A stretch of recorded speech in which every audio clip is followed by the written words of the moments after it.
আসসালামু আলাইকুম ওরহমতুল্লাহি ওবরাকাতুহ। ইন্নাল হামদুলিল্লাহ নাহমাদুহু ওয়া নুসাল্লি আলা রাসূলিহিল কারীম। সুপ্রিয় দর্শক, দেশের বাইরে যে যেখান থেকে এই মুহূর্তে আমাদের সাথে যুক্ত হয়েছেন সবাইকে স্বাগত জানাচ্ছি। আমি ওবায়দুল্লাহ আল কাফি। দেখছেন আপনাদের প্রিয় চ্যানেল নেক্সাস টেলিভিশনের নিয়মিত আয়োজন ইসলামী জীবন বিধান। সরাসরি সম্প্রচারিত এই আয়োজন শুরু করছি মহান রব্বুল আলমিনের পবিত্র নামে। বিসমিল্লাহির রহমানির রহিম। যিনি এক এবং অদ্বিতীয়, পড়ছি তার শানে। সুবহানাল্লাহি ওয়া বিহামদিহি সুবহানাল্লাহিল আযীম। বিশ্বজগতের মহামানব নবী রহমত রাসূল করিম সাল্লাল্লাহু আলাইহি ওয়াসাল্লামের শানে পড়ছি আল্লাহুম্মা সাল্লি ওয়া সাল্লিম আলা আবদিকা ওয়া হাবিবিকা মুহাম্মাদিন ওয়া আলিহি ওয়া সাহবিহি আজমাইন। সুপ্রিয় দর্শক, অন্যান্য দিনের মতো আজ আমরা একটি নির্দিষ্ট বিষয় নিয়ে কথা বলবো, আর সে বিষয়টি হলো কথা বলার আদব। এই চমৎকার বিষয়টি নিয়ে কথা বলার জন্য এবং আপনাদের জানতে চাওয়া নানাবিধ প্রশ্নের উত্তর দেওয়ার জন্য স্টুডিওতে আমন্ত্রিত হয়েছেন বিদগ্ধ আলিমেদিন মুফতি শেখ মুস্তাফিজুর রহমান হাফিজাহুল্লাহ। চলুন আমরা শেখের সাথে পরিচিত হয়ে নিচ্ছি। আসসালামু আলাইকুম রহমতুল্লাহ। ওয়ালাইকুম আসসালাম রহমতুল্লাহি ওয়া বারাকাতুহু। শেখ কেমন আছেন? জি আলহামদুলিল্লাহ, আল্লাহ তাআলা ভালো রেখেছেন। আপনি কেমন আছেন? আলহামদুলিল্লাহ, আমি আল্লাহ তাআলার রহমতে ভালো আছি। অনেক কষ্ট করে আজকে আমাদেরকে সময় দিচ্ছেন, এজন্য আমি আমার সকল দর্শক শ্রোতা এবং নেক্সাস পরিবারের পক্ষ থেকে আপনাকে স্পেশালি অনেক শুকরিয়া জানাচ্ছি। আপনাদেরকে অনেক ধন্যবাদ জানাচ্ছি এখানে কথা বলবার সুযোগ করে দেওয়ার জন্য। শুকরিয়া, জাযাকুমুল্লাহ। সুপ্রিয় দর্শক, আপনাদেরকেও প্রীতি ও শুভেচ্ছা জানাচ্ছি যারা এই মুহূর্তে নেক্সাসের পর্দায় চোখ রেখেছেন এবং এই চমৎকার আয়োজনটি উপভোগ করছেন। সুপ্রিয় দর্শক, আপনি এই চমৎকার আয়োজনের সাথে যুক্ত হয়ে যেতে পারবেন স্ক্রিনে দেখানো নাম্বারে, এবং একই সাথে ফেসবুক, ইউটিউবে সরাসরি সম্প্রচারিত হচ্ছে এই আয়োজন। সেখানে মূল্যবান কমেন্টস করে আমাদের সাথেই থাকবেন। চলুন, কথা বলার আদব।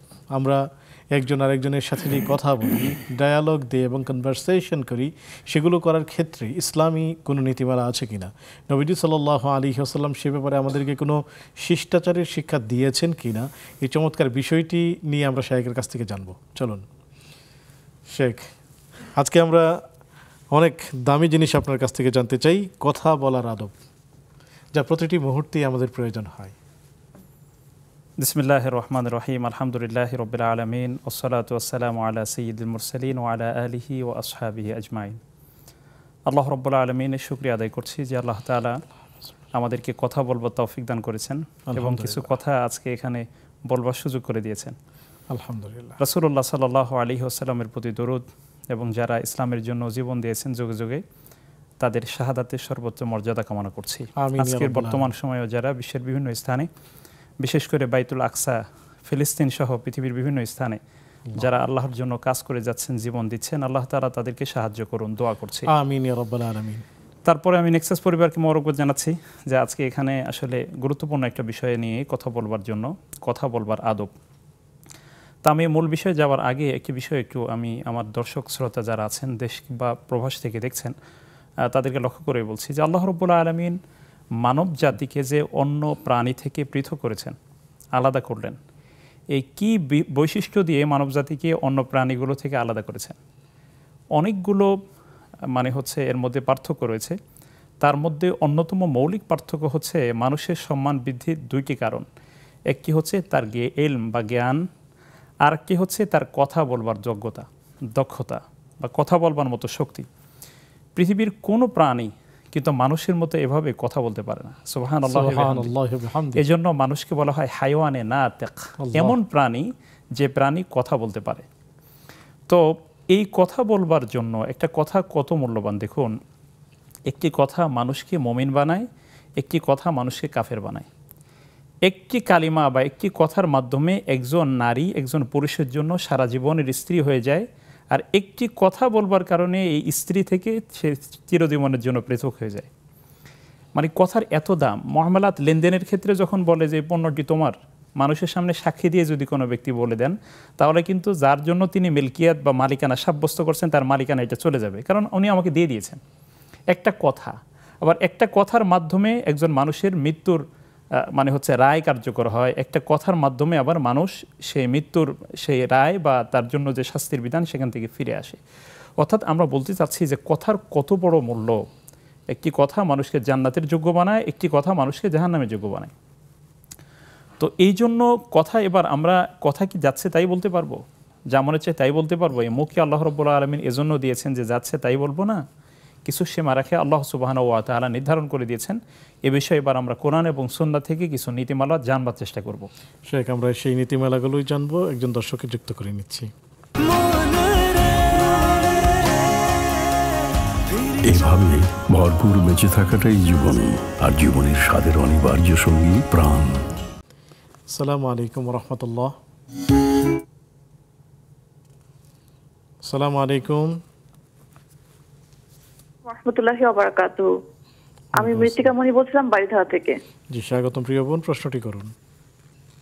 স্যার, আমার ফার্স্ট কোয়েশ্চেন হচ্ছে যে এখনকার যুগে মেয়েরা দেখা যায় যে শ্বশুর বাড়ির লোকজনদের মন রক্ষার্থে তাদের সাথে হয়তো দেখা যায় যে একরকম বিহেভ করে, বাট তাদের মনের ভিতরে আসলে অন্য কিছু কাজ করে। তো এটা কি এক ধরনের মুনাফিকি না? জি, আরো কোনো প্রশ্ন? আর আরেকটা কোয়েশ্চেন হচ্ছে যে আমার এক কাজিন সিস্টারের কিছুদিন আগে বিয়ে হয়েছে, বছর দুয়েক হবে বিয়ে হয়েছে। তো দেনমোহর ধরা হয়েছিল 20 লাখ টাকা, আর ওকে গয়না দিয়েছিল 10 ভরি গয়না দিয়েছিল। তো ওর হাজবেন্ড ওকে আর উসুল দিয়েছিল আপনার 5 লাখ টাকা, তার মানে 15 লাখ টাকা ওর আরো পাওনা ছিল। তো সেক্ষেত্রে ওর হাজবেন্ড কি করেছে, ওর কাছ থেকে ওরা ব্যবসার কাজের জন্য সেই 10 ভরি গয়না নিয়েছে। এখন আমার বোন আসলে ওনার কাছ থেকে কি শুধু সেই 15 লাখ টাকাই পাবে নাকি গয়নাও পাবে? জি প্রিয় বোন, আমাদের সাথেই থাকুন, শেখ উত্তর দিবেন ইনশাআল্লাহ তাআলা। শেখ, তো আমরা বলতেছিলাম যে তাহলে বোঝা যাচ্ছে যে আল্লাহ এবং তার রাসূল তাদের পক্ষ থেকে আমরা কথা বলার কতগুলো নীতিমালা জানি বা জানতে পারি।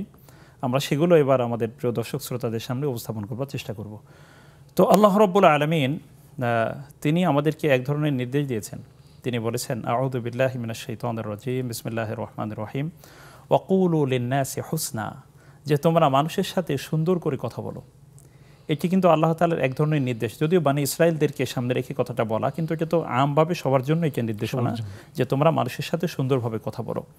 তো তাহলে আমরা প্রথম যে নীতিমালাটা আমরা জানতে পারি সেটা হচ্ছে মানুষের সাথে সুন্দর করে কথা বলা, সুন্দরভাবে সুন্দর কথা উপস্থাপন করা, এটা কিন্তু কথা বলার অন্যতম আদব।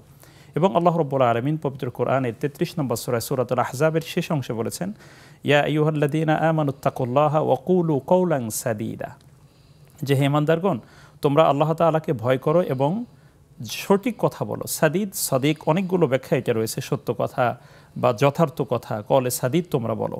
তার এখানে বোঝা যাচ্ছে যে কোনো ব্যক্তি যদি আল্লাহ তাআলাকে প্রকৃতার্থে ভয় করতে চান, তিনি ভয় করেন, এটার অন্যতম প্রমাণ হলো তিনি সুন্দর করে কথা বলেন, কারণ তাকওয়ার সাথে কথা জড়িত। তাহলে এটা হচ্ছে প্রথম দিকে আমরা লক্ষ্য করলাম যে কথাটা সুন্দরভাবে উপস্থাপন করতে হবে। দ্বিতীয় বিষয় হচ্ছে কথা যথাসম্ভব স্পষ্ট ভাষায় বলতে হবে।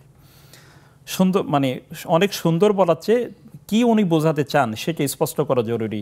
না হলে আমরা সামাজিকভাবে বিভিন্ন সময় দেখি মুআমালাতে, লেনদেনের ক্ষেত্রে, ব্যবসা বাণিজ্যের ক্ষেত্রে, বিভিন্ন ক্ষেত্রে আমরা কঠিন পরিস্থিতির মোকাবেলা করতে হয় যদি আমরা কথা স্পষ্ট করে না বলি। যেমন ধরুন একটা বেচা কেনার ক্ষেত্রে হতে পারে, জায়গা কেনা বেচা হতে পারে, জমি ক্রয় বিক্রয় হয়েছে, উনি স্পষ্ট করে কথা বলতে পারেননি, পরে দেখা গেলো উনি বলেছেন একটা, তারা বুঝে নিয়েছেন আর একটা, পরে একটা বিবাদের পর্যায়ে চলে যায়।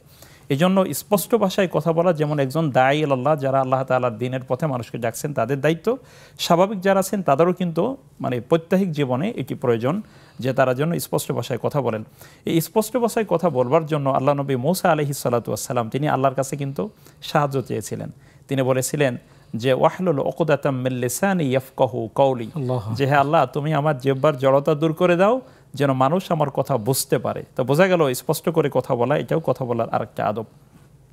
তৃতীয় যে বিষয় আমরা বলতে পারি যে কথা বলার আদব তথা নীতিমালার ক্ষেত্রে বা নীতিমালা, সেটা হচ্ছে যে মুখে সত্য মানে মিথ্যা বা গীবত, কওলে জুর যেগুলো, সেগুলো পরিহার করা।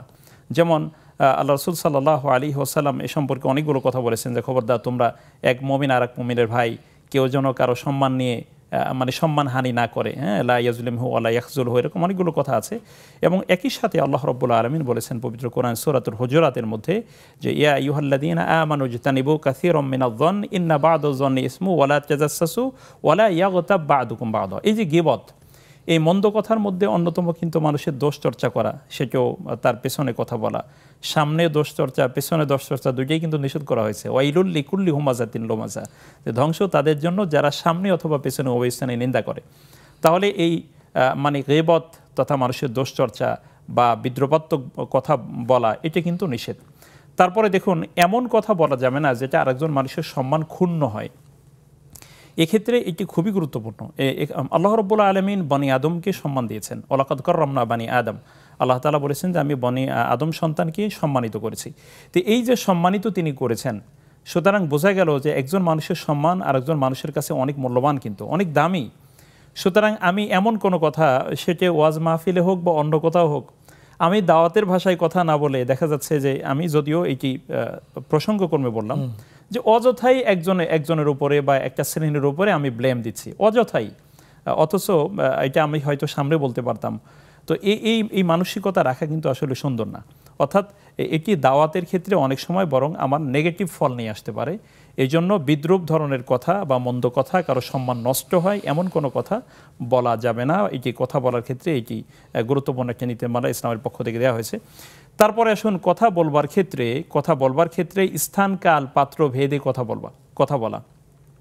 দেখুন এখানে আল্লাহ রাব্বুল আলামিনের নীতিগুলো কত চমৎকার, সুবহানাল্লাহি ওয়া বিহামদিহি। আল্লাহ নবী মূসা আলাইহিস সালাতু ওয়াস সালাম তিনি দাওয়াতি কাজ করবার জন্য ফেরাউনের কাছে আল্লাহ তাআলা মূসা এবং হারুন আলাইহিস সালামকে পাঠালেন। এবার আল্লাহ রাব্বুল আলামিনের কাছে মূসা এবং হারুন আলাইহিস সালাম তারা বললেন, রব্বুল আলামিন, আমরা তো খুব ভয় করছি যে ফেরাউন আমাদের উপরে সীমালঙ্ঘন করবে, আমাদেরকে কোনো ধরনের টর্চার করবে, আমরা সেখানে কিভাবে কথা বলবো তার কাছে গিয়ে।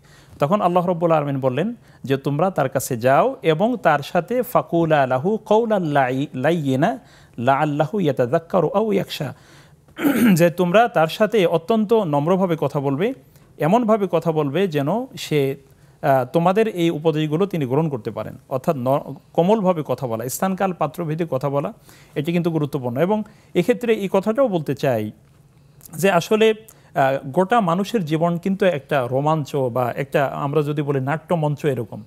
এই যে একটা প্রশ্ন এসেছে, সামনে কথা বলবো। ব্যাপার হচ্ছে আমরা কিন্তু সব স্থানে এক ধরনের ল্যাঙ্গুয়েজ বা এক ধরনের কথা কিন্তু প্রয়োগ করি না। করি কি? বাবা মায়ের সাথে যেভাবে আমরা আচরণ করি, সন্তানের সাথে কি সেইভাবে কথা বলি? না। আবার শিক্ষকের সাথে যেভাবে কথা বলি, আমরা বাজার ঘাটে যখন যাই, বাজারে যাই, তাদের সাথে কি একইভাবে কথা বলি? না। ঊর্ধ্বতনের সাথে আমরা যেভাবে কথা বলি, অধস্তনের সাথে কি সেভাবে কথা বলি? না, কথা বলি না কিন্তু।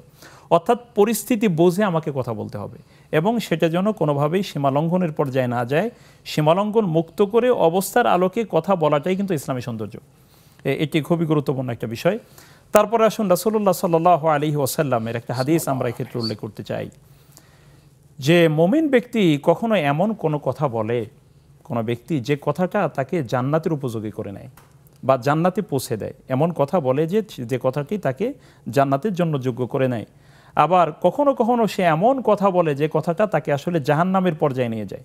সে জান্নাতের জন্য যোগ্য হয়ে গিয়েছিল, এমন একটা কথা বলেছে যে কথা বলবার কারণে এখন সে তার গোটা আমল বরবাদ হয়ে গিয়েছে এবং সে এখন জাহান্নামের জন্য যোগ্য হয়ে গিয়েছে। তো সেই জন্য আমরা বুঝতে পারছি যে একটা কথা অনেক মূল্যবান, অনেক দামি, যার মাধ্যমে আসলে আমাদের জীবনের অনেক কিছু পট পরিবর্তন হয়ে যায়। একটা কথার কারণে মানুষের ঈমান মানে হচ্ছে যে কোনো সময় চলে যেতে পারে। আমরা এজন্য মানে কুফরি কালাম, যে কথাগুলো মানুষের কুফরের দিকে যে বক্তব্যগুলো নিয়ে যায়, সেগুলোও কিন্তু মানুষ কোনোভাবে কোনো মুমিনের বলা উচিত হবে না, যার মাধ্যমে মানুষ কুফরির পর্যায়ে চলে যেতে পারে। শেখ আসবো আমরা ইনশাআল্লাহ একজন দর্শককে যুক্ত করে নিচ্ছি। আসসালামু আলাইকুম ওয়া রাহমাতুল্লাহ। আসসালামু আলাইকুম। ওয়ালাইকুম আসসালাম।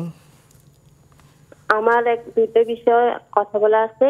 একটা বিষয় হচ্ছে ফজর নামাজ যে আমরা যে পড়ি, আপনার ফরজ নামাজ শেষ করে দোয়া দিরুদ আমি আল্লাহুম্মা আজিরনি মিনান নার এটা পড়ি, আল্লাহুম্মা আসআলুকা লিতাকাল জান্নাতা বিগাইরি হিসাব, আর আমি সুবহানাল্লাহি ওয়া বিহামদিহি সুবহানাল্লাহিল আযীম এটা পড়বো নাকি সুবহানাল্লাহি ওয়া বিহামদিহি এটা শুধু পড়বো?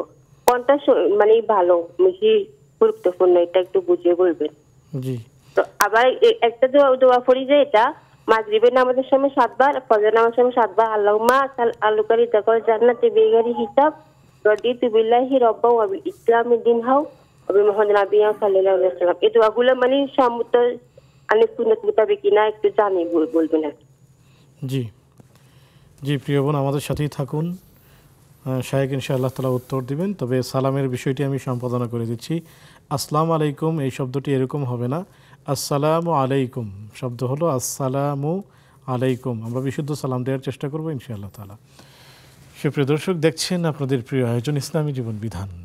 অনুষ্ঠানের এই পর্যায়ে নিচ্ছি ছোট্ট একটি বিজ্ঞাপন বিরতি, ফিরছি একটু পর, আমাদের সাথেই থাকুন।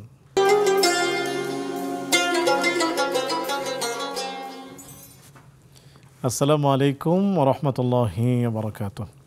সুপ্রিয় দর্শক, বিরতির পর সাদর আমন্ত্রণ জানাচ্ছি আপনাদের প্রিয় আয়োজন ইসলামী জীবন বিধানে।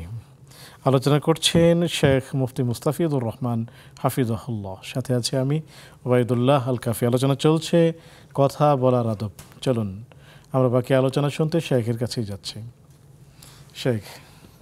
জি আলহামদুলিল্লাহ, আমরা কথা বলার আদব নিয়ে আলোচনা করছিলাম। তারপরে আরও কয়েকটি বিষয় এখানে উল্লেখ করা দরকার আমি মনে করছি যে কথা বলার আদব প্রসঙ্গে। তার মধ্যে একটি হচ্ছে যে যখন এমন পরিস্থিতি তৈরি হয় যে সেখানে মুখে কথা বলার মাধ্যমেই একটা অন্যায়কে প্রতিরোধ করা সম্ভব। এভাবে ভরপুর বেঁচে থাকাটাই জীবন, আর জীবনের স্বাদের অনিবার্য সঙ্গী প্রাণ। সেক্ষেত্রে কথাটা অনেক সময় নমনীয় বললে দেখা যায় যে আসলে সেটার প্রতিকার নাও হতে পারে। সেই স্থানে কিন্তু শক্ত কথাই বলতে হবে। যেমন রাসূলুল্লাহ সাল্লাল্লাহু আলাইহি ওয়াসাল্লামের একটা হাদিস হচ্ছে এভাবে যে মার রাআ মিনকুম মুনকারান ফালিয়ুগাইয়িরহু বিয়াদিহি। যখন কোনো ব্যক্তি কোনো অন্যায় দেখে তার চোখের সামনে অন্যায় হচ্ছে, তাহলে সেজন্য প্রথমে এটিকে হাত দ্বারা প্রতিরোধ করার চেষ্টা করে। যদি সে হাত দ্বারা প্রতিরোধ করতে সক্ষম না হয় তাহলে সেজন্য মুখ দিয়ে প্রতিরোধ করে, মুখ দিয়ে শক্ত কথা বলে। ওখানে তো মোলায়েম ভাষায় বললে অন্যায় থেকে তাকে বাঁচানো যাবে না বা অন্যায় থেকে তাকে দূরে রাখা যাবে না। তৃতীয় হচ্ছে যদি সেটাও সম্ভব না হয় মন দিয়ে পরিকল্পনা করতে হবে কিভাবে তাকে অন্যায় থেকে দূরে সরানো যায়। ঘৃণা করা না, অনেকে মনে করে শুধু মন দিয়ে ঘৃণা করার মধ্যেই দায়িত্ব শেষ হয়ে যায় না, বরং মনে একটা পরিকল্পনা নেওয়া কিভাবে তাকে অন্যায় থেকে বাঁচানো যাবে, সরানো যায়। তাহলে এখানে আমরা দেখতে পাচ্ছি যে অন্যায় থেকে বাঁচানোর জন্য কখনো মুখে একটু শক্ত কথা বলা, রূঢ় কথা বলাও লাগতে পারে। এটাও কিন্তু এই পরিবেশে সুন্নাহ। তারপরে আসুন, রাসূলুল্লাহ সাল্লাল্লাহু আলাইহি ওয়াসাল্লাম তো এই কথাই স্পষ্ট করেই বলেছেন যে জাহিদুল মুশরিকিনা বিআমওয়ালিকুম ওয়া আনফুসিকুম ওয়া আলসিনাতিকুম আও কামা ক্বালা আলাইহিস সালাতু ওয়াস সালাম। শেখ, এই হাদিসের অনুবাদ থেকেই আসবে একজন দর্শককে যুক্ত করে। আসসালামু আলাইকুম ওয়া রাহমাতুল্লাহ। ওয়া আলাইকুম আসসালাম ওয়া রাহমাতুল্লাহ। জি, আমার একটি প্রশ্ন আছে। তার আগে আপনাকে বলি যে আপনি সবসময় অনুষ্ঠানের শুরুতে একটি দোয়া পড়েন, খুব ভালো লাগে। সুবহানাল্লাহি ওয়া বিহামদিহি আদাদা খালকি ওয়া রিদা নাফসি ওয়া জিনাতা আরশি ওয়া বিদাতা কালিমাতি। এটা আপনি সবসময় পড়েন। আপনার কাছ থেকে এটা আলহামদুলিল্লাহ আমি শিখেছি এবং অনেককে বলেছি, বলবো ইনশাআল্লাহ। আর শায়েখের আলোচনা খুব ভালো লাগছে, আলহামদুলিল্লাহ অনেক কিছু জানতে পারছি। আমার একটি প্রশ্ন, সেটি হলো যে জাকাত সম্পর্কে। জাকাতের তো অনেক খাত আছে, যে কোথায় কোথায় দিতে হয়, কোথায় কোথায় দিতে হয় না।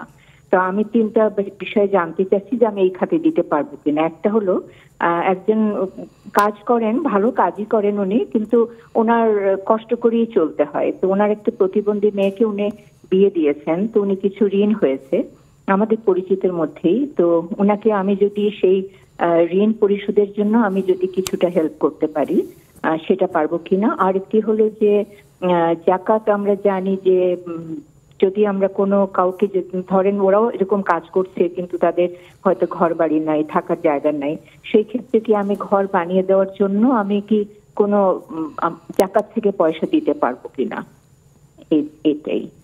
জি, আমাদের সাথেই থাকুন, শায়েখ উত্তর দিবেন ইনশাআল্লাহ তাআলা। জি, আমরা রাসূলুল্লাহ সাল্লাল্লাহু আলাইহি ওয়াসাল্লামের যে হাদিসকে উল্লেখ করছিলাম, যেভাবে রাসূলুল্লাহ সাল্লাল্লাহু আলাইহি ওয়াসাল্লাম যেমনটি বলেছেন যে তোমরা মুশরিকদের বিরুদ্ধে যুদ্ধ করো কথার মাধ্যমে, জীবনের মাধ্যমে এবং তোমাদের সম্পদের মাধ্যমে, তোমাদের জীবনের মাধ্যমে বা সময়ের মাধ্যমে, এবং একই সাথে তোমাদের কথার মাধ্যমে। ওয়ালসিনাতিকুম তথা জিহ্বা বা কথা, বোঝা গেল কথার মাধ্যমেও কিন্তু জবাব দেওয়ার মাধ্যমে জিহাদ করা যায়। যেমন ওমর রাদিয়াল্লাহু তাআলা আনহু উহুদ যুদ্ধের পরে সেখানে যে জবাব দিয়েছিলেন, তথা আবু সুফিয়ানের জবাব দিয়েছিলেন। সবাই মনে করেছিল সবাই মারা গেছেন, কাফিররা মনে করেছিল, কিন্তু ওমর রাদিয়াল্লাহু তাআলা আনহু তখন তাদের প্রত্যেকটা কথা জবাব দিচ্ছিলেন। তো এখানেও কিন্তু ওই মুখের কথা বলাটাও কিন্তু একটা জিহাদ। শেখ, আমরা আরেকটু সময় নিব আপনার কাছ থেকে, একজন দর্শক অপেক্ষা করছেন। জি, আসসালামু আলাইকুম রহমতুল্লাহ। ওয়ালাইকুম আসসালাম ওয়া রাহমাতুল্লাহ। আমার প্রশ্ন আছে দুইটা। প্রথম প্রশ্নটি হচ্ছে, আমাদের তো হাজবেন্ডের চাকরি সূত্রে বিভিন্ন জায়গায় ভাড়া থাকতে হয়, ভাড়া বাসায়, বিভিন্ন বাসায় থাকতে হয়। তো এই বাসায় থাকাকালীন সময়ে দীর্ঘ সময়ে বাসা ব্যবহার করার সময় বিভিন্ন জিনিসের হয়তো বা ত্রুটি হতে পারে। এখন হচ্ছে যে আমরা যখন বাসাটা ছেড়ে চলে যাব, তখন এই ত্রুটি বিচ্যুতিগুলো কি আমাদের ঠিক করে দিয়ে যাওয়া আমাদের দায়িত্বের মধ্যে পড়ে কিনা, বা এটা কি কোনো আমানতের খেয়ানত হয় কিনা যদি আমরা না দিয়ে যাই? জি, আরো কোনো প্রশ্ন? আরো কোনো আরেকটা প্রশ্ন? প্রশ্ন হচ্ছে যে, জি, আমাদের অন্তরে যে অহংকার বা রিয়া যদি কারো থেকে থাকে, সূক্ষ্ম থেকে সূক্ষ্মতর অহংকারও যদি থেকে থাকে, আসলে সেখান থেকে বের হওয়ার কি কোনো আমল আছে? আমরা তো আল্লাহর কাছে চাইবই, তাছাড়া এমনি এছাড়া আর কোনো আমল আছে নাকি? জি, প্রিয় বোন আমাদের সাথেই থাকুন, শায়েখ উত্তর দিবেন ইনশাআল্লাহ তাআলা। শেখ, তো আমরা ওইটাই বলতেছিলাম, যেমনটি রাসূলুল্লাহ সাল্লাল্লাহু আলাইহি ওয়াসাল্লামের একটা হেদায়েত বা পথ নির্দেশনা, যে আমরা যখন অন্যায় প্রতিরোধ করব বা যুদ্ধ করব তথা জিহাদ করব, এই জিহাদের মাধ্যমে, এই মুখের মাধ্যমে, কথার মাধ্যমে কিন্তু জিহাদ করা যায়। হাসান ইবনে সাবিত রাদিয়াল্লাহু তাআলা আনহু, যাকে রাসূলুল্লাহ সাল্লাল্লাহু আলাইহি ওয়াসাল্লামের কবি বলা হয়, শায়রুর রাসূলিল্লাহ, তো তিনি কিন্তু রাসূল সাল্লাল্লাহু আলাইহি ওয়াসাল্লামের নির্দেশ মোতাবেক কবিতার মাধ্যমে কিন্তু তিনি কি করেছেন, তথা এই কাফিরদের জবাব দিয়েছেন। তখন ওই কবিতার ভাষাগুলো কিন্তু ওই অবস্থার আলোকে একটা জিহাদ ছিল। অর্থাৎ আমরা মূলত বোঝাতে চাচ্ছি, কিছু মানুষ মনে করে সারা জীবন শুধু মানুষকে অনুরোধ করেই যেতে হবে, কথা বলে যেতে হবে। না, তারও তো এখানে আমরু বিল মারুফ তথা ন্যায় কাজের আদেশ, অন্যায় কাজ থেকে নিষেধ, এটা সবসময় অনুরোধের মাধ্যমে হয় না। কখনো কখনো মন্দকে প্রতিরোধ করবার জন্য শক্ত হতে হবে, শক্ত হওয়াই সময়ের দাবি বা ইসলামের দাবি। এই কথাটা আমরা মাঝখানে বলে নিলাম, তথা এটাও কথা বলার একটা আদব। তারপরে আসুন, রাসূলুল্লাহ সাল্লাল্লাহু আলাইহি ওয়াসাল্লাম বলেছেন যে অনর্থক কথা না বলা, মিন হুসনি ইসলামিল মারই তারকুহু মা লা ইয়ানি। এভাবে একটা বক্তব্য রয়েছে যে মানুষের যদি কোনো ব্যক্তি সে তার জীবনে ইসলামের বিষয়টাকে সুন্দর করতে চায়, তাহলে কোনো ব্যক্তির ইসলাম তার মধ্যে আছে, এটার অন্যতম প্রমাণ হলো যে সে অনর্থক কথা থেকে নিজেকে বাঁচিয়ে রাখে, সে ত্যাগ করে। সুতরাং আমাদের জীবন অত্যন্ত মূল্যবান, এবং এই মূল্যবান সময়কে কাজে লাগাবার জন্য অনর্থক কথা থেকে আমাদের দূরে থাকতেই হবে। এবং একটা কথা প্রবাদ আছে আরবিতে, যে আল মিকসারু কাহাতিবিল লাইল, যে যিনি বেশি কথা বলেন তিনি হচ্ছেন রাতে কাঠ কাটার মতন, অন্ধকার রাতে। অন্ধকার রাতে কাঠ কাটতে গেলে নিজের শরীরে কিন্তু আঘাত লাগতে পারে। ঠিক তেমনিভাবে পরিমাপ ছাড়া কোনো ব্যক্তি যদি কথা বলেন, তাহলে অনেক সময় দেখা যায় তার কথাই তাকে বিপদগ্রস্ত করে দেয়। একই সাথে এইটাও যুক্ত করতে চাই যে আরবিতে বলা হয় কালাম ও রজুলি মিজান ও আকলিহি, যে একজন ব্যক্তি তার মুখের কথা হচ্ছে তার জ্ঞান কি পরিমাণ আছে, তার একটা মানদণ্ড। সুতরাং অনেক সময় একজন খুব সম্মানিত ব্যক্তি কিন্তু এমন একটা হালকা কথা বলেছেন, সেটা যে কোনো পরিসরে হোক, সেটা তার সম্মানকে অনেক নিচে নামিয়ে দিয়েছে। এই জন্য এই লেভেল মেনটেইন করে কথা বলা বা অবস্থা বুঝে কথা বলা ব্যক্তির জ্ঞানেরও কিন্তু পরিচায়ক। সুতরাং এটাও লক্ষ্য করতে হবে। তারপরে আসবো ইনশাআল্লাহ একজন দর্শককে নিয়ে। জি, খুবই ভালো লাগছে শেখ, আমরা উপকৃত হচ্ছি, কিন্তু আমাদের দর্শকরাও চাচ্ছেন একটু জানতে। আসসালামু আলাইকুম রহমতুল্লাহ। ওয়ালাইকুম আসসালাম ওয়া রাহমাতুল্লাহ। জি প্রিয় বোন, স্বাগতম আপনাকে, প্রশ্নটি করুন। আমি প্রশ্ন করতেছিলাম যে আমার দাদি আমাকে 1 বিঘা জমি দিয়েছিল দানপত্র হিসেবে, তো সেটাতে আমার চাচাদের হচ্ছে অংশ দিতে হবে কিনা, আমার ভাই নাই। জি, আমার ভাই নাই, তো তারা দাবি করে যে আমরা 40 অংশ ভাগ পাবো, এটা কি আমাকে দিতে হবে কিনা? জি প্রিয় বোন, আপনি আমাদের সাথেই থাকুন, সহায়ক উত্তর দিবেন ইনশাআল্লাহ তাআলা। সুপ্রিয় দর্শক, দেখছেন আপনাদের প্রিয় আয়োজন ইসলামী জীবন বিধান। অনুষ্ঠানের এই পর্যায়ে নিচ্ছি আরও একটি ছোট্ট বিজ্ঞাপন বিরতি, ফিরছি একটু পর, আমাদের সাথেই থাকুন।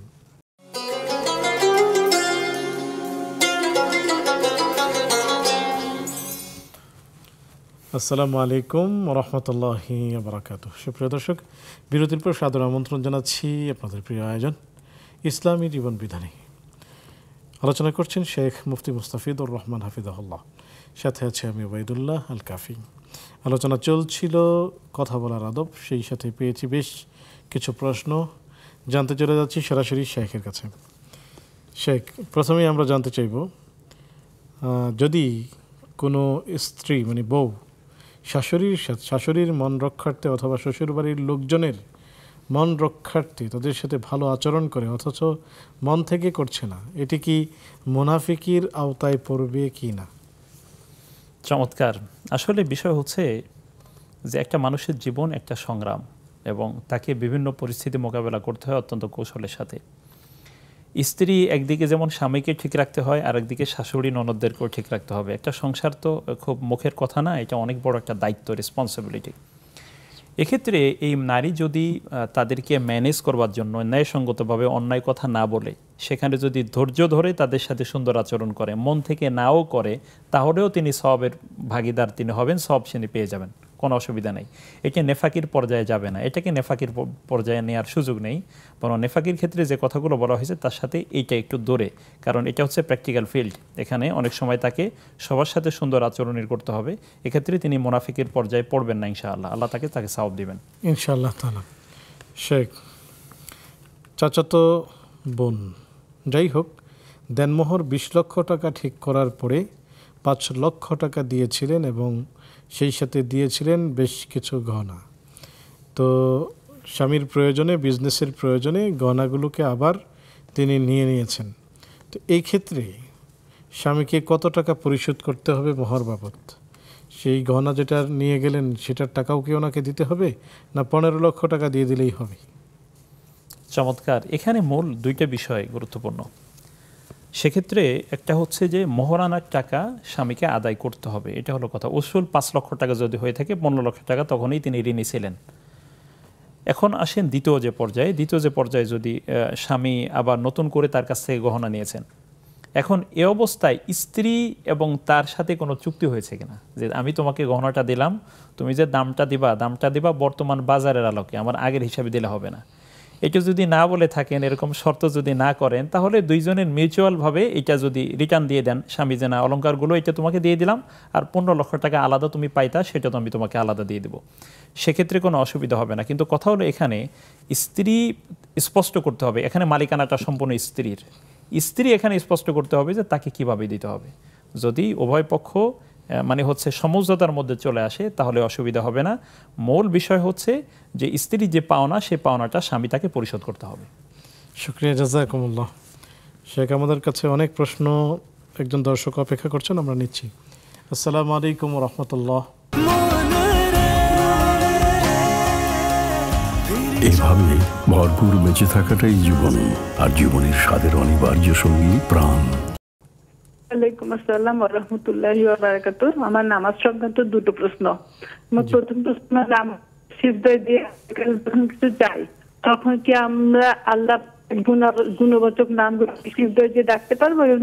এরকম বলতে পারি যে আমার বিবিকে বরকত দাও বা আমার হারার বিবিটা, অন্য গুণবাচক নামগুলো ধরে ডাকতে পারবো কিনা সিজদায়? আর দ্বিতীয় প্রশ্ন, সাধারণত আমরা আমাদের পরের রাকাতে একটু ছোট ছোট পড়ে, তো পরপর 2 রাকাতে কি সমান সংখ্যক সমান আয়াতের সূরা পড়া যায়? প্রথম রাকাতে 5 রাকাত পড়লাম, দ্বিতীয় রাকাতেও 5 আয়াত পড়লাম। জি, প্রিয় বোন, আমাদের সাথেই থাকুন, শায়েখ উত্তর দিবেন ইনশাআল্লাহ তাআলা। শেখ, ফজরের নামাজের পর আমাদের বোন বেশ কিছু আমল করেন, তার মধ্যে আল্লাহুম্মা আজিরনি মিনান নার, রাদিতু বিল্লাহি রাব্বা ওয়া বিল ইসলামি দীনা ওয়া মুহাম্মাদিন নবী ওয়া রাসূলা, এবং তিনি আরও বেশ কিছু দোয়া পড়েন, যেমন সুবহানাল্লাহি ওয়া বিহামদিহি। তো এগুলো ঠিক আছে কিনা জানতে চেয়েছেন। চমৎকার। আল্লাহ রাব্বুল আলামিন কুরআনুল কারীমের মধ্যে বলেছেন যে ওয়াসাব্বিহুহু বুকরাতা ওয়া আসীলা, যে তোমরা সকাল এবং সন্ধ্যায় আল্লাহ তাআলা তাসবিহ পাঠ করো, তার প্রশংসা, তার মানে প্রশংসার যে বাক্যগুলো আছে সেগুলো তোমরা বলো, তার প্রশংসা করো। সুতরাং এখানে বোন যেগুলো করেছেন সেগুলো সবগুলোই হাদিস সম্মত। যেমন আমরা একটি উল্লেখ করতে চাই যে রাসূলুল্লাহ সাল্লাল্লাহু আলাইহি ওয়াসাল্লাম এভাবে বলেছেন, কোনো ব্যক্তি যদি সকালে এবং সন্ধ্যায় 7 বার করে বলে আল্লাহুম্মা আজিরনি মিনান নার, হে আল্লাহ তুমি আমাকে জাহান্নাম থেকে নাজাত দান করো, তাহলে জাহান্নাম আল্লাহর কাছে তার জন্য প্রার্থনা করে। সুবহানাল্লাহি ওয়া বিহামদিহি। জাহান্নাম আল্লাহর কাছে বলে যে হে আল্লাহ এই লোকটাকে তুমি মাফ করে দাও। এটা হাদিস, এবং যেমনটি রাসূলুল্লাহ সাল্লাল্লাহু আলাইহি ওয়াসাল্লাম এভাবেই বলেছেন। তো সুতরাং এই যে এটি সহ যে কথাগুলো উনি বলেন, রাদিতু বিল্লাহি রাব্বা তারপরে হচ্ছে এই সুবহানাল্লাহি ওয়া বিহামদিহি, সুবহানাল্লাহি ওয়া বিহামদিহি আদাদা খালকিহি ওয়া রিদা নাফসিহি ওয়া জিনাতা আরশিহি ওয়া মিদাদা কালিমাতিহি, যত দোয়া তিনি পারেন সবগুলো দোয়াই তিনি পড়তে পারবেন যতক্ষণ নামাজ শেষ হওয়ার পরে কোনো ব্যক্তি যদি ও স্থান নামাজের স্থান ত্যাগ না করে সেখানে দোয়া পড়তে থাকে ততক্ষণ একজন ফেরেশতা তার জন্য আল্লাহর কাছে দোয়া করতে থাকে। সুবহানাল্লাহি ওয়া বিহামদিহি। এজন্য যত দূর সম্ভব দোয়া তিনি জানেন সবই তিনি পড়বেন, হাদিস সম্মত বা যেগুলো আসলে অন্যায় দিকে যায়, মানে হচ্ছে যত দোয়া আছে তার মুখস্থ সবগুলোই তিনি করবেন, কোনো অসুবিধা নেই। আল্লাহ তাআলা তাকে তৌফিক দান করুন। জি, আল্লাহ তাআলা, সুপ্রিয় দর্শক, আল্লাহ তাআলা আমাদের সবাইকে এই বোনের মাধ্যমে যে প্রশ্নটি পেলাম তার ওসিলায় এই আমলগুলো আমাদের সবাইকে করার তৌফিক দান করুন। ফজরের পর আমরা জায়নামাজ থেকে না উঠে সেখানেই আমরা পড়ব আল্লাহুম্মা আজিরনি মিনান নার, রাদিতু বিল্লাহি রাব্বা ওয়া বিল ইসলামি দীনা ওয়া মুহাম্মাদিন নাবিয়্যা রাসূলা সাল্লাল্লাহু আলাইহি ওয়াসাল্লাম, আল্লাহুম্মা আইন্নি আলা যিকরিকা ওয়া শুকরিকা ওয়া হুসনি ইবাদাতিক, আল্লাহুম্মা ইন্না নাস্তাঈনু বিকা আলা তাআতিক। আমরা এইভাবে সুবহানাল্লাহি ওয়া বিহামদিহি এই দোয়াগুলো আমরা করব ইনশাআল্লাহ তাআলা। তো আল্লাহ আমাদের সবাইকে এই আমল করার তৌফিক দান করুন। শেখ, আমাদের এক বোন জানতে চেয়েছিলেন যাকাত সংক্রান্ত একটি বিষয়, যে যাকাতের তো অনেকগুলো খাত আছে, তার মধ্যে কাজের লোক কাজ করছে, তবে তার জীবন খুব কষ্টে চলছে, সেখানে তার একজন রক্তের সম্পর্কের হয়তো ছেলের কথা বলল কিনা যে চিকিৎসা করাতে গিয়ে বেশ ঋণগ্রস্ত হয়েছেন, তো সেই ঋণ পরিশোধের ক্ষেত্রে তাকে যদি যাকাতের অর্থ প্রদান করেন তাহলে কি যাকাত আদায় হবে কি না? জি, চমৎকার। বোনের জন্য দোয়া করছি, আল্লাহ তাআলা তাকে সঠিক জ্ঞান দান করুন, সহিহ বুঝ দান করুন। আমিন। এখানে দুইটি বিষয়, যাকাত আদায় করবার জন্য নির্ধারিত খাত রয়েছে, 8টি খাত রয়েছে, যেটা সূরাতুত তাওবার 60 নম্বর আয়াতের মাধ্যমে আল্লাহ তাআলা বলেছেন যে ইন্নামাস সাদাকাতু লিল ফুকারা ওয়াল মাসাকিন ওয়াল আমিলিনা আলাইহা। এই 8টি খাতের একটি কিন্তু আল গারিমিন, ঋণগ্রস্ত। সুবহানাল্লাহি ওয়া বিহামদিহি, ঋণগ্রস্ত। সুতরাং এই নারী তো ঋণগ্রস্ত, সুতরাং ঋণগ্রস্ত যেহেতু হয়েছে ওই 8টি খাতের মধ্যে এমনিই পড়ে গিয়েছে, তাকে দেয়া যাবে, কোনো অসুবিধা নেই। আর দান করবার ক্ষেত্রে বা সাহায্য করবার ক্ষেত্রে বা কাউকে সহযোগিতা করবার ক্ষেত্রে যে নীতি লক্ষ্য রাখা দরকার সেটা হচ্ছে তার নিকটাত্মীয়র মধ্যে যদি কেউ থাকে তাকে প্রাধান্য আগে দেওয়া দরকার, এবং তারপরে উনি যার কথা বলেছেন তিনি তাকেও দিতে পারবেন, কোনো অসুবিধা নেই। আর আরেকটি কথা হলো যে সাহায্য করবার ক্ষেত্রে এমন সব অভাবীদেরকে দেয়া দরকার যারা আসলে মুখ তুলে কথা বলতে পারে না কিন্তু আসলে তিনি অভাবী। লিল ফুকারা ইল্লাযীনা উহসিরু ফি সাবিলিল্লাহ লা ইসতাতিউনা দারবান ফিল আরদ। এখানে আল্লাহ তাআলা বলেছেন যে সে সমস্ত অভাবীদেরকেও দান করো যারা মানুষের কাছে কাকুতু মিনতি করে চাইতে পারে না, কিন্তু তার চেহারা দেখলে বোঝা যায় লোকটা অভাবে আছে। এই ভদ্র লোকদেরকেও সহযোগিতা করা যেতে পারে, আল্লাহ তাআলা অনেক খুশি হবেন। আমিন ইয়া রাব্বাল আলামিন। শেখ, কাউকে ঘর করে দেওয়া যাবে কিনা যাকাতের টাকায়? হ্যাঁ, যাবে, কারণ হচ্ছে এখানে তো তিনি অভাবী, ঘর তার বাসস্থানের ব্যবস্থা করে দেওয়া এটা তো অনেক বড় ফজিলতের ব্যাপার। সুতরাং যদি তার বাসস্থান সংকট থাকে তাহলে বাসস্থান করে দেয়া, এবং প্রশস্ত বাসস্থান রাসূল সাল্লাল্লাহু আলাইহি ওয়াসাল্লাম বলেছেন সৌভাগ্যের প্রতীক।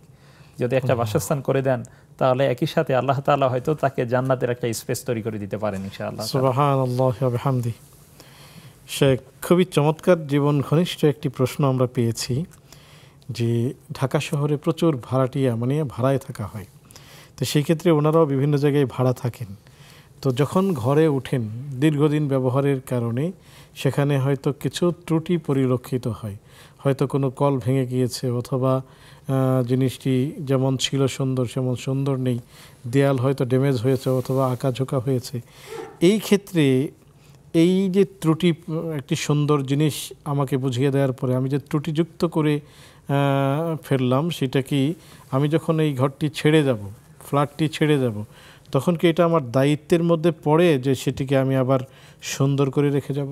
চমৎকার, এতটুকু আমানতদারিতার চিন্তা বন করেছেন, আল্লাহ তাআলা ওনাকে হেদায়েতের সঠিক পথে আল্লাহ তাআলা যেন রাখেন। আমিন ইয়া রাব্বাল আলামিন। কারণ এতটুকু আমানতদারিতা এটি মুসলিমদের আসলে ব্যক্তিমাত্রই দায়িত্ব। তারপরে মনের ভিতরে অনুভূতি এসেছে। এখানে বিষয় হচ্ছে যে এই আমরা অনেক সময় ছোট বাচ্চাদের কারণে কিছু ঘরে ত্রুটি হয়ে যেতে পারে, এটা হয় কিন্তু অনেক সময় কল ভেঙে ফেলেছে অথবা ওয়ালের মধ্যে দাগ দিয়ে ফেলেছে, ছোট বাচ্চারা অনেক সময় এগুলো করে থাকে। সেক্ষেত্রে যদি তিনি যেহেতু আমানতদার হিসেবেই তিনি থাকতে চান এবং উম্মতের মধ্যে প্রথম যে গুণটি আল্লাহ তুলে নিয়ে যাবেন সেটা হচ্ছে আমানতদারিতা।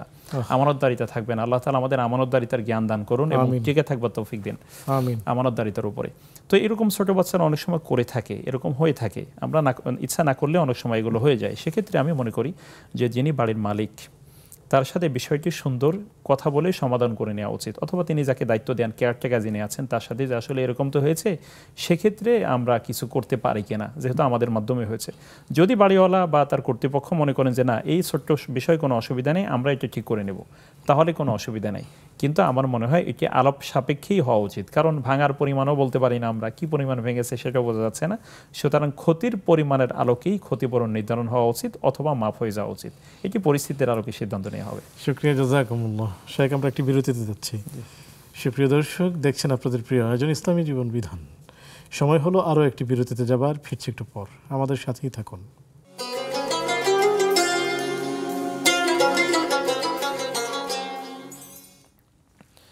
আসসালামু আলাইকুম রহমতুল্লাহি আবরাকাতুহ। সুপ্রিয় দর্শক, বিরতির পর সাদর আমন্ত্রণ জানাচ্ছি আপনাদের প্রিয় আয়োজন ইসলামী জীবন বিধানে। নিবেদক প্রাণ আলোচনা করছেন শেখ মুফতি মুস্তাফিজুর রহমান, সাথে আছে আমি ওবায়দুল্লাহ আল কাফি। আলোচনা চলছে, কথাবার্তার আদব, সেই সাথে বেশ কিছু প্রশ্ন পেয়েছি, জানতে চলে যাচ্ছি সরাসরি শেখের কাছে। শেখ, খুবই চমৎকারভাবে আমরা প্রশ্নগুলোর উত্তর জেনে নিলাম। এখন আরও একটি প্রশ্ন, যা আসলে সবারই জানা উচিত। অহংকার এবং রিয়া থেকে মুক্ত হওয়ার জন্য বা মুক্ত থাকার জন্য কোনো নির্দিষ্ট আমল আছে কিনা? বোন যিনি প্রশ্ন করেছেন, আমি তার জন্য দোয়া করছি, আল্লাহ তাআলা তিনি সহ আমাদের সকলকে অহংকার মুক্ত করে দিন, আমিন। তিনি সম্ভবত অবতারণাটা এভাবে করেছিলেন যে আমরা অনেক সময় তো একদম সূক্ষ্ম সূক্ষ্ম অহংকার হয়ে যায়। আসলে বিষয় হচ্ছে, যেগুলো সূক্ষ্ম হয়, আমরা ইচ্ছা করে না, অবচেতনভাবে হয়ে যাচ্ছে, মনে হয় যেন আমি একটু সেরা মনে করলাম নিজকে, অবচেতনভাবে যেগুলো হয়ে যায় সেগুলো আল্লাহ তাআলা মাফ করে দেবেন। কারণ এগুলো থেকে সাহাবীরা বলেন, ইয়া রাসূলুল্লাহ, অহংকার সামান্য পরিমাণ যার অন্তরে থাকে তিনিও বাঁচতে পারবেন না, তো কোনো ব্যক্তি কি চান না যে তার পোশাকটি সুন্দর হোক, তার জুতাটি সুন্দর হোক, এটাও কি অহংকার হবে? তখন রাসূলুল্লাহ সাল্লাল্লাহু আলাইহি ওয়াসাল্লাম এভাবে বললেন যে আসলে অহংকার হচ্ছে যে আল্লাহ তাআলা সুন্দর, তিনি সুন্দরকে পছন্দ করেন। সুতরাং এই সুন্দর পোশাক পরা এটা অহংকার না, অহংকার হচ্ছে কাউকে তুচ্ছ মনে করা, কাউকে ইগনোর করা। তো সুতরাং এটা আল্লাহ তাআলা আমাদের সকলকে মাফ করুন। তো এখানে বিষয় হচ্ছে যে উনি যেটা বললেন যে অহংকার থেকে নিজে কিভাবে বাঁচবো, আসলে এটা নির্দিষ্ট করে ভাবে না, তিনি ইস্তেগফার বা আউযু বিল্লাহি মিনাশ শাইতানির রাজিম, আর আরেকটা হচ্ছে চিন্তা গবেষণার মাধ্যমে অনেক সময় কিন্তু অহংকার থেকে বাঁচা যায়। নিজকে একটু অ্যানালাইসিস করা যে আমি আসলে কোথা থেকে এসেছি। যখন আমি আল্লাহ তাআলার শুকরিয়ার অধীনে থাকবো, তখনই কিন্তু আমার মধ্যে আর অহংকার থাকবে না। যেমন আমরা যখন লক্ষ্য করবো যে আল্লাহ তাআলা আমাকে কত ভালো রেখেছেন, একটা ফকির ভিক্ষুক রাস্তায় ভিক্ষা করছে, কেউ বিকলাঙ্গ হয়ে গেছে, সেই অবস্থাও তো আমি হতে পারতাম। সুতরাং এই ধরনের চিন্তা, মানুষের সৃষ্টি নিয়ে চিন্তা করলে আল্লাহ তাআলা অহংকার থেকে মুক্ত করে দেন ইনশাআল্লাহ তাআলা। জাযাকুমুল্লাহ। শেখ, দাদা 1 বিঘা জমিন দান করে গিয়েছেন, এখন এটি কি, যেহেতু ওনার কোনো বোন নেই, সেই ক্ষেত্রে কি চাচারা পাবে কিনা? আসলে ইলমুল ফারাইজের বিধান কার্যকর হয় ব্যক্তি মরার পর থেকে। ওনাকে যেটা দিয়েছেন এটারও কিন্তু পূর্ণ মালিকানা উনি লাভ করতে পারবেন। সাধারণত এটা উনি এখন আছেন, এখন মালিকানা তিনি আছেন, ভোগ করতে পারছেন, কিন্তু উনি মৃত্যুর পরে ওনার সম্পদটা কারা নেবে, তখন যখন বন্টন হবে তখন আসাবা বলে এটাকে, আসাবা হিসেবে চাচারা একটা অংশ পান। আসাবা হলো তারা যাদের নির্ধারিত অংশের কথা কোরআনে উল্লেখ করা হয়েছে, তারা তাদেরকে সম্পদ দেওয়ার পরে বাকি সম্পদগুলো যারা পান তাদেরকে আসাবা বলা হয়, আসাবা সম্পত্তি। সুতরাং সেই হিসেবে চাচারা আসাবা হিসেবে সম্পদ পাবেন। জাযাকুমুল্লাহ। শেখ, সিজদায় গিয়ে তাসবিহ, নির্দিষ্ট তাসবিহ পড়ার পরে আল্লাহ তাআলার গুণবাচক নামের জিকির করা যাবে কিনা, যেমন ইয়া রাজ্জাক? আল্লাহ রাব্বুল আলামিন কুরআনুল কারীমের মধ্যে বলেছেন যে ওয়ালিল্লাহিল আসমাউল হুসনা ফাদউহু বিহা। আল্লাহ তাআলা বলেছেন আল্লাহ তাআলা রয়েছে অনেক সুন্দর সুন্দর নাম, সুতরাং এই নাম দিয়ে তোমরা আল্লাহ তাআলাকে ডাকো।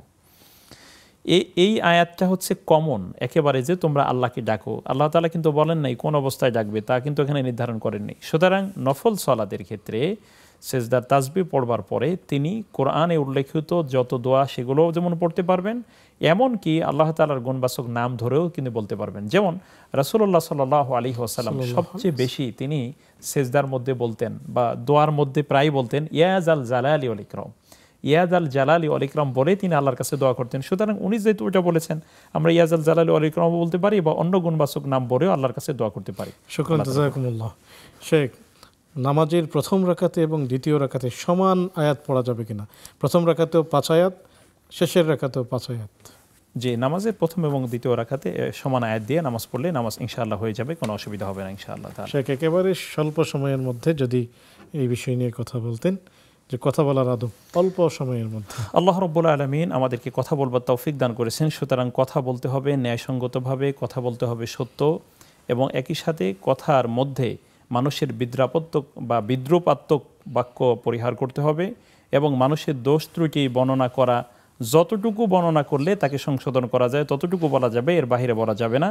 অযথা কথা আমাদেরকে পরিহার করতে হবে, এবং মানুষের সাথে অযথা বিতর্কও পরিহার করতে হবে। যেমন দেখুন, আল্লাহ রাব্বুল আলামিন কোরআনুল কারিমের মধ্যে বলেছেন যে ওয়া ইযা খাতাবাহুমুল জাহিলুনা ক্বালু সালামা, যে যখন তারা মানে হচ্ছে জাহেল বা মূর্খদের সাথে তারা বিতর্কে লিপ্ত হয়, তখন তারা তাদেরকে বলে সালাম, তোমাদেরকে সালাম, তোমার সাথে আর কোনো কথা আমি বলা চলবে না।